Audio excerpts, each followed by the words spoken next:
Corona से शहर से ज्यादा गांव के हालात खराब हो सकते हैं। गांव में फैला खांसी, जुकाम, बुखार का संक्रमण इस ओर इशारा कर रहे हैं, लेकिन गांव में सैंपलिंग नहीं होने से वास्तविकता सामने नहीं आ पा रही है। बावजूद इसके गांव के लोगों का झोला छाप डॉक्टर इलाज में सहारा बने हैं। सुबह के समय इन डॉक्टरों की यहाँ भारी भीड़ हो रही है।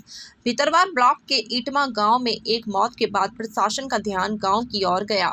इस गाँव में गत दिवस सैंपलिंग कराई गई थी। रैपिड एंटीजन में करीब 250 लोगों में 61 लोग पॉजिटिव पाए गए हैं, जिसके बाद कलेक्टर ने यहां सैंपलिंग बढ़ाने और स्वास्थ्य विभाग को अलर्ट रहने के निर्देश जारी किए हैं।